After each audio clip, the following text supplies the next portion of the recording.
way. So we are talking this morning about heaven and hell. We're talking really not just about heaven and hell. We're talking more about just kind of what Christians believe happens at the end. And that's not just the end of this life. That's really the end of the world. What is all this stuff that we talk about as far as the end is concerned? There are a whole lot of different views that Christians have on what happens at the end. They probably just as much as there is conflict in what is truly moral and immoral, conflict in how the sacraments should be done, all that kind of stuff. There is perhaps even more conflict as far as what happens at the end of everything. Some of the biggest questions that Christians have concerning heaven and hell, what are they like? What is it that Scripture tells us about heaven and hell? What is it that Scripture tells us about what's going to take place at the end of time? How does one actually get to heaven or get to hell? If these things are legitimate, then how do you even find yourself there? My wife and I watch a show called The Good Place, and it's pretty funny, I think. But one of the things that they will often talk about there in the show is about like how good you were or how bad you were. Is that legit? Well, let's find out. Where are heaven and hell? And then what can we do to make it? Pop culture does not necessarily equal reality. We've got a lot of instances where people just talk about, oh, so-and-so was such a good person and therefore they went to heaven. So-and-so was such a bad person, therefore they went to hell. All that kind of stuff. What does the Bible actually tell us about this kind of stuff? That's what we really want to dive into today. So it's interesting that we will be coming up on the season of Advent. This is wrong. The 29th is actually the first Sunday in Advent. Advent is a season in the Christian calendar meaning arrival. So when we get to the time of Advent, we are looking forward to the arrival of the Christ. The whole reason that we have Advent right before Christmas is because we are leading up to the time when Christ arrives among us. So we celebrate the coming birth of Christ, but we also celebrate the second coming of Christ. So we are kind of, when we celebrate Advent, we're kind of doing two things at the same time. We're looking back and remembering what it was like to wait for the arrival of the Messiah, but we're also looking forward to see because we ourselves are also waiting on the second coming of Christ. So for Christians, there's a belief that Christ will come back into the world to begin the final judgment. Now, here's an interesting thing. This is not limited to Christianity. And this is something that when I found it out, it really blew me away. Even in Islam, Christ is the one who comes back into the world and is supposed to begin all of this stuff in the end, which is just really trippy to me. I encourage you to check that out. There's a lot of there are a lot of ways in which Christ actually shows up in Islam and actually adopts kind of similar roles as he does in Christianity. It's really interesting stuff. So Christ comes back into the world to begin the final judgment. He takes the church to be with himself, and he finally redeems his people from the entirety of their sufferings. This is one of those that we'll probably touch on this as we go along, but you have probably heard something like, God will wipe every tear from their eyes. This is the moment where that finally happens. So there are a lot of different views of what happens in the end. And when we talk about the end of all things, we use the word eschatology. Eschatology is basically just the study of the end. I would encourage you to remember that because having finalized your final exam as of yesterday, I can tell you that's something you're probably going to need to know. So when we talk about the end of all things, we are talking about eschatology. Now, eschatology is something that is, we talk about death, we talk about judgment, we talk about heaven and hell, all of that stuff falls under the umbrella of eschatology. And there are four kind of primary views on what happens at the end of the world. And that's described in your chapter for this week. You will hear people talk about dispensationalism, specifically dispensational premillennialism. You won't hear, to be fair, you probably won't hear these terms used all that frequently. But these are just kind of terms that we use to categorize what it is that people are talking about. A lot of people don't walk around and go, I'm a dispensational premillennialist. They don't know the words. What they will describe, though, as far as their views on what takes place in the end times, that will fall under one of these four categories. So dispensational premillennialism, historic premillennialism, postmillennialism, and then amillennialism or amillennialism. So let's look at each one of those things. If you are a dispensational premillennialist, then you have basically this idea that the church is going to be raptured. Rapture theology is a really strong part of premillennialism. And the idea is that before stuff gets really, really bad, God is going to take the church out of the world. If you have ever read the books, the Left Behind series, that's what it is. If you've ever read the Left Behind series, those are dispensational premillennialist books. And the idea is in those books that God is going to swoop in, take his church out of the world, and then bring some extraordinary judgment on the world. Part of this is rooted in the idea that if you look at Revelation, the church actually doesn't show up explicitly following, I think, chapter 4. The church doesn't necessarily show up in the world. It's not explicitly mentioned. So a lot of people will read the scriptures, and they'll read Revelation, and they'll go, well, because the church isn't mentioned past chapter 4, it means that God has probably taken us out of the world, so that when he brings this final judgment, we don't have to experience it.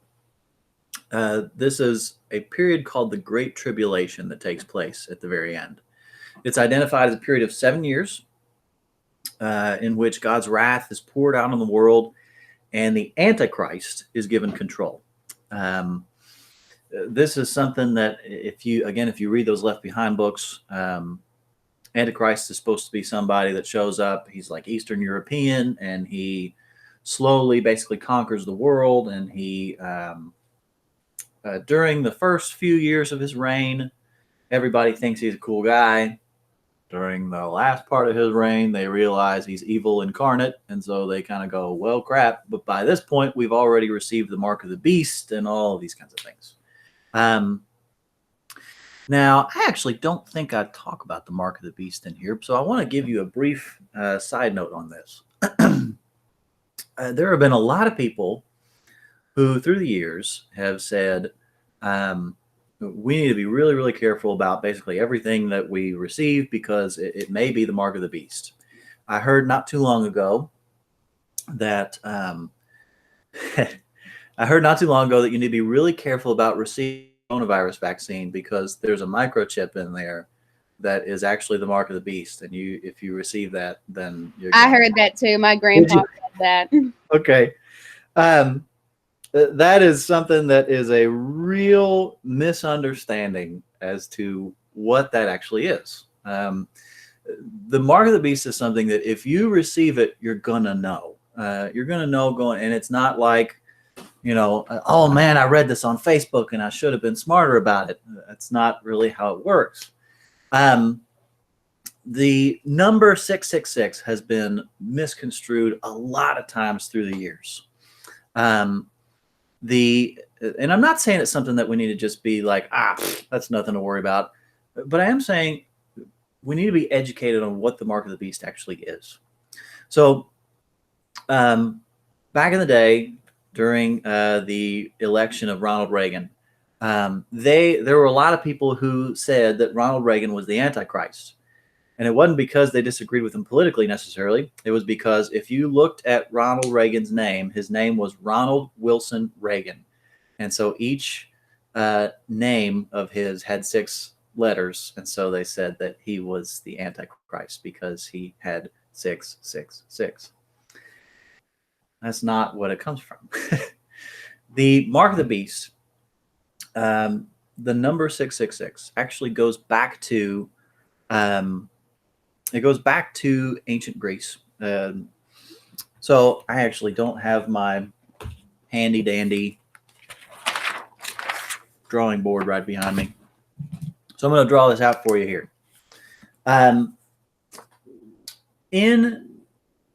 In biblical times, they have this system called gematria. I'm not expecting you to know that. They have this system called gematria. And what they do, in gematria, you have, let's say, we take our alphabet, and you were to take the alphabet and then assign each one of these a numerical value. Well, they basically did this with the Greek alphabet. Everything had a numerical value. Interestingly, on Roman currency in the biblical era, there was an inscription on those coins, just like we have like in God We Trust or something like that on our currency now. If you were to receive a coin during the time that John wrote Revelation, that coin would have an inscription on it that said something like Neron Caesar Divi Filii Augusti, which means Nero Caesar, the son of the divine Augustus. If you were to add up all of those letters, it would give you the number 666. That would be the total value of those numbers. So it's interesting because there are also other manuscripts that we have of Revelation where the number is 616. Well, in other parts of the empire, if you added the total number up, it was 616. And so we have different manuscripts that went to different places. And the point was that the Antichrist was going to be a Nero-like figure. And so if you have an understanding of who Nero was and the stuff that he did, and we've talked a little bit about Nero in previous lectures, that is what we're looking for when it comes to Antichrist. Somebody who is strongly anti-Christians and who genuinely delights in their torture. So all of that is to say that if you receive the mark of the beast, it's something that you know and you have chosen to take that. It's not something that you're going to be blindsided by and then go, oh man, I should have known. So I know that's a big time rabbit trail, but it's something that I feel like is helpful for us. I feel like that's something that we need to know because you'll hear a lot of conflicting information about what the mark of the beast is through the years. That's what we're looking for. Shoot, everybody, every political figure who seems to rise up, somebody somewhere along the way says, Donald Trump is the Antichrist. Joe Biden is the Antichrist. Y'all, calm down. That's not what it is. So, back to dispensational premillennialism. There's that great tribulation. For the first 3.5 years, everybody thinks that the person is great. Last 3.5 years, they realize this dude is messed up. So following Antichrist's reign comes a war called Armageddon. And that actually, the name comes from the mountain of Megiddo. The word for mountain in Greek is Har. And so Har Megiddo, we put those together and they give us Armageddon. So Christ finally defeats the devil once and for all at the Battle of Armageddon. And basically, this is our happily ever after. From there on out, everybody who was a Christ follower, everything's great for the rest of forever. That's the basic idea of dispensational premillennialism. At this particular period in history, God swoops down, takes the church out, and all of the stuff that's described in Revelation takes place following that. Then we get to what we call historic premillennialism. This is something that I think is really, really interesting. I'm not saying that I agree with it, but there are some interesting points that are raised.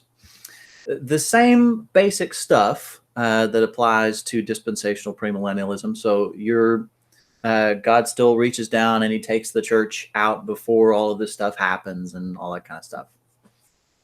But the difference there is historic premillennialism says that there have been some prophetic events that were described in the book of Revelation that have already come to pass. So, this is to say that we are actually experiencing some of these things even here and now. I want to read a little bit of this to you because it's interesting stuff. You may have heard before of the 7 angels with 7 trumpets in the book of Revelation.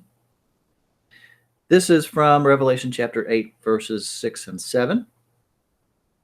It says, "Now the 7 angels who had the 7 trumpets prepared to blow them. The first angel blew his trumpet, and there followed hail and fire mixed with blood, and these were thrown upon the earth. And a third of the earth was burned up, and a third of the trees were burned up, and all green grass was burned up." Okay.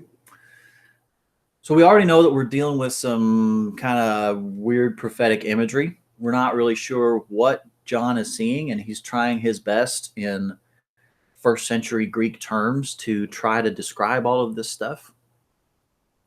We actually think if you are an historic premillennialist, World War I had some interesting events that took place. One of them was that in an effort to keep the Axis powers from advancing, the Allies actually went through and burned huge fields, huge amounts of Europe.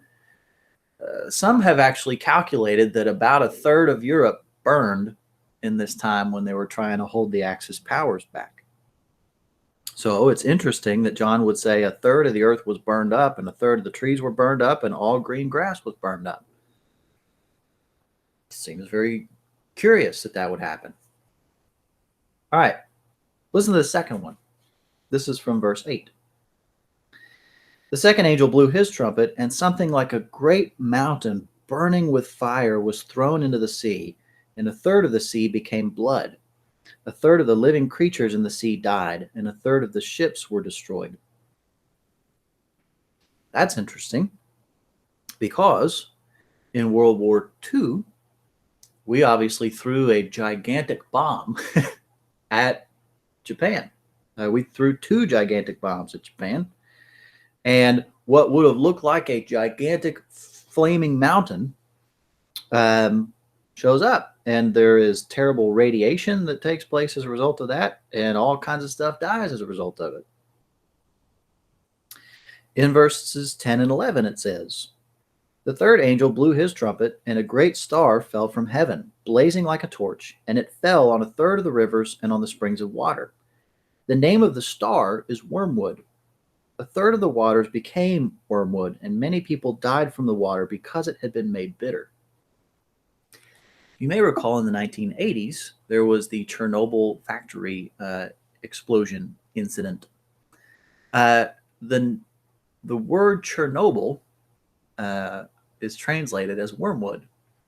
And there's this major explosion that takes place. The water becomes irradiated. And so there are people who die from the water itself. There's all kinds of life in those waters that dies as a result of what takes place at Chernobyl, all that kind of stuff. Look, here's the thing, is I can't actually say that all of this stuff is legitimate. But I can say that people who hold this view make some really interesting points. And that's really what my goal is in teaching you in general, is just to show you that there is some legitimacy to some of these things, that we can't necessarily just say this is wrong because this. But the people who hold all of these different views have some reasons for them. So then we talk about postmillennialism. So the premillennialists claim that the rapture is going to take place before all of these terrible events happen. The postmillennialist says that God's only going to take the church out of the world after all of this stuff has taken place. basically the church will remain in the world until all of the events of Revelation have finally come about. And only following this will we be brought into full redemption.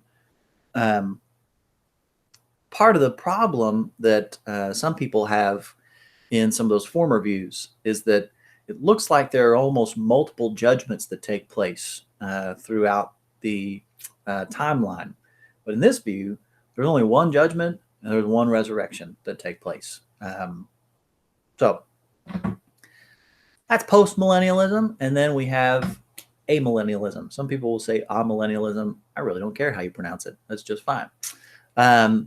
Similar to post-millennialism, however, the exception is that Christ doesn't show up at the end of a literal 1,000-year period. There's a piece of the book of Revelation that implies that Christ is going to be here for 1,000 years. He's going to set up a kingdom.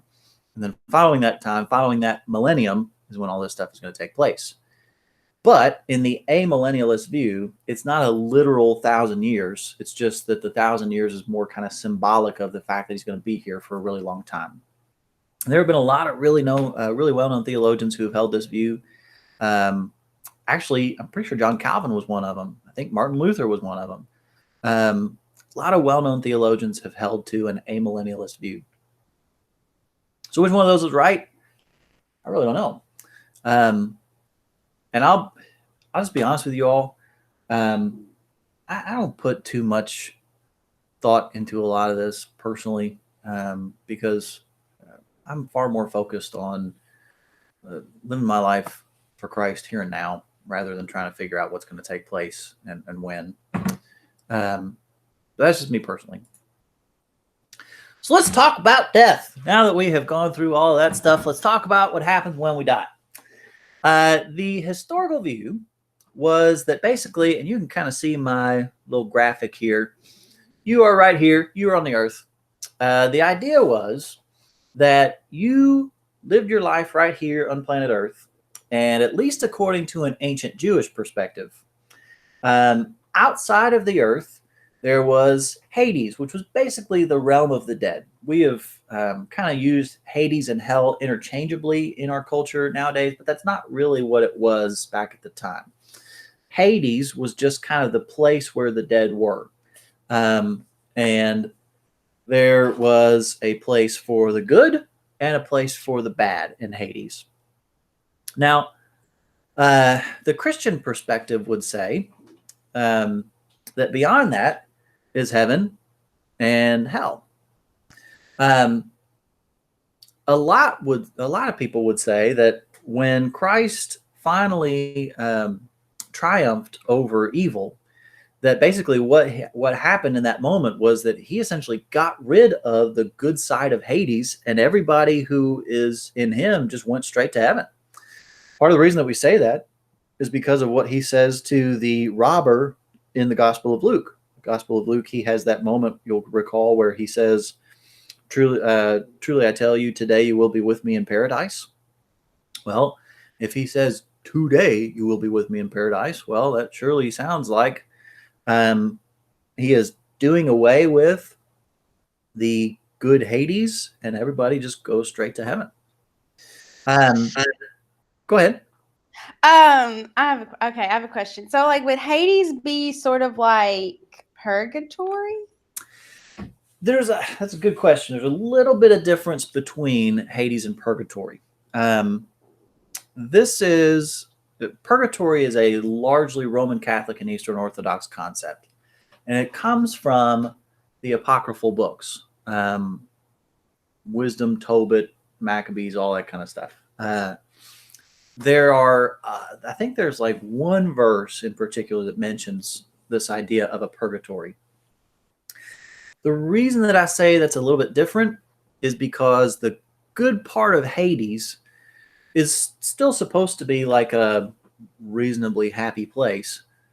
But purgatory, you are actively burning. You are actively having your sin purged off before you move into heaven. Which is part of the reason that you'll recall when we talked about Martin Luther and the Reformation, Everybody was buying up these indulgences left and right because they were like, we got to get our people out of this state of burning and into heaven. So yeah, there's a little bit of a difference there.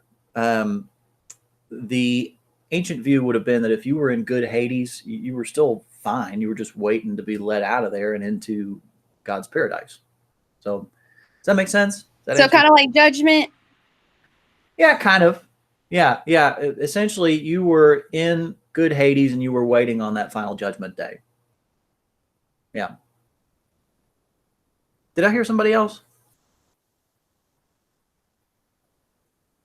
Okay. Must not have. So,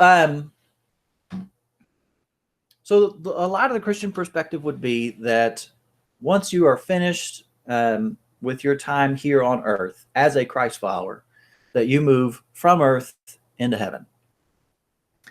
That has not necessarily happened with the bad side of Hades. And the idea is that basically people who have not necessarily been Christ followers will dwell in this realm of the dead until the final judgment day, and then eternal judgment is rendered. So now we've talked a little bit about what the overall kind of view is here. Let's talk about what hell actually is, because this is a topic that has been a lot of people shy away from the topic of hell. It's not a fun topic necessarily, but I think we also have to wrestle with this because Jesus himself talked about it quite a bit. We'll have people who say, I disagree with the idea of hell. Well, okay, but Jesus talked about it, so let's get into it. Following the last days, those who have refused Jesus Christ will enter into hell. Hell was initially intended for the devil and his rogue angels and was not intended for humanity. Matter of fact, in one of the, I'm just going to tell you, one of the exorcisms that I did at one point, they said that they themselves had actually created hell. That basically hell was something that the demonic powers created for themselves. And so the idea is at the end of all things, there really isn't anywhere else for people to go who don't want to be with God. And so a lot of people will ask, how could a loving God send someone into eternal punishment? And I would say he doesn't. People choose hell for themselves. People choose, you know what, I don't want to submit my life to God. I want to live my life my own way. And the only alternative to living our lives for God is being separated from God. There was a philosopher, I think, that's who it was. It was Christopher Hitchens. Christopher Hitchens, you may have heard his name. He was a staunch atheist. Just hated God. And he said heaven would be hell for me. Because being in God's presence was actually something that he so despised that he didn't want to go. And that's really what we do on some level when we say, I want to live my life my own way and I don't want God to be involved in it. Heaven would be hell for me. There are a lot of people that are that way. So I would say that it's not necessarily that God says, as a result of this, you're going to have, but so much as God says, well, that's what you chose. You didn't want to be in my presence. Biblically, hell is described in a number of ways. First of all, it's described as a lake of fire. It is described as a place of darkness. You can read these verses here. It's a place of suffering and it's a place of eternal punishment. The reality is, nobody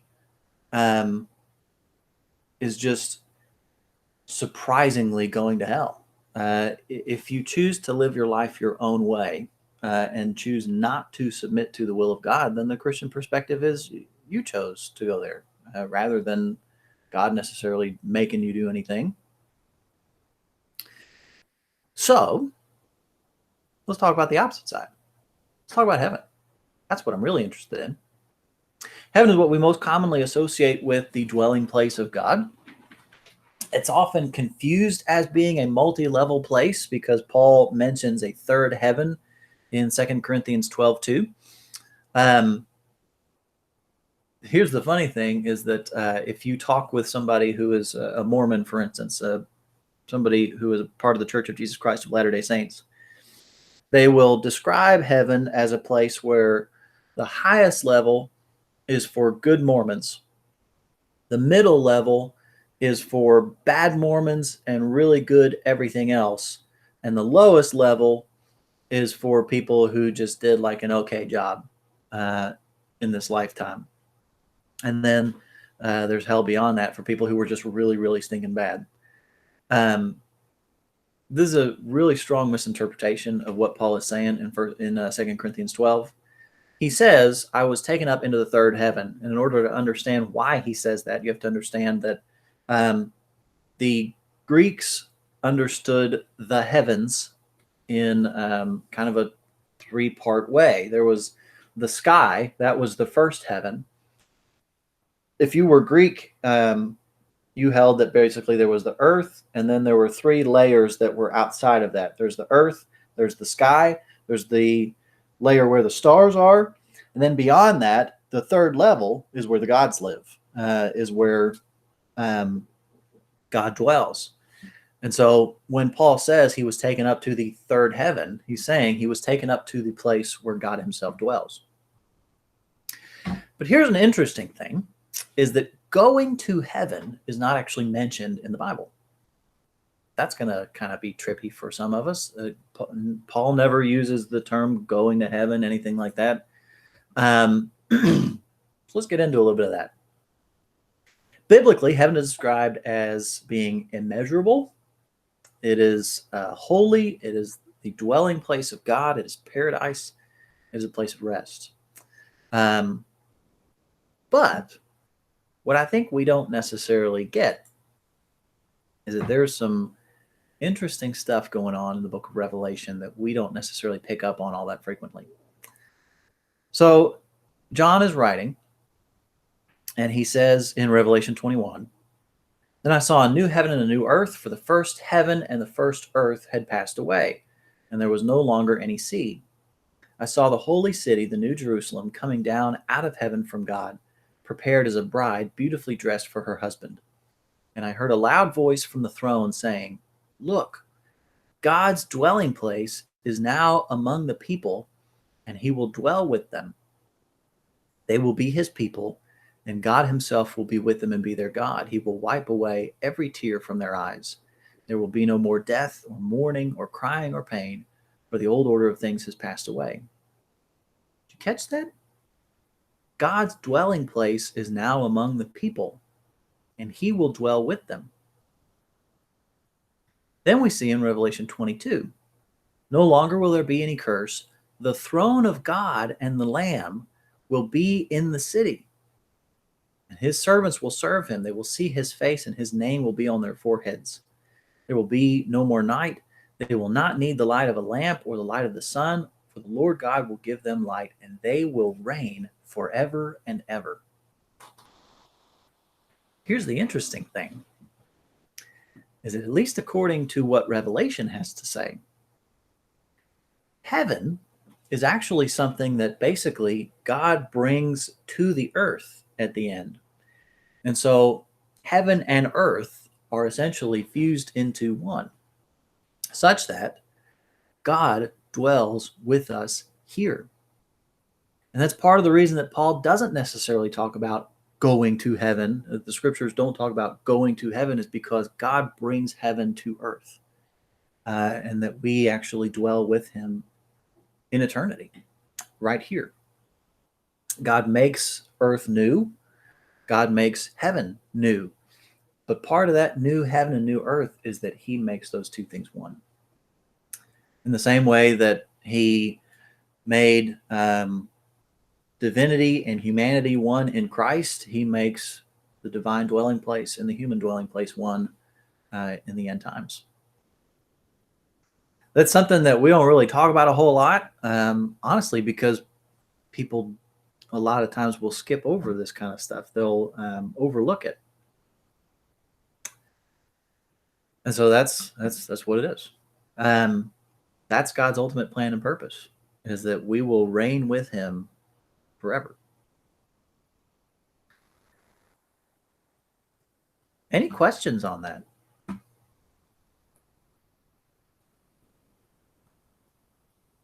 I'm good. Okay.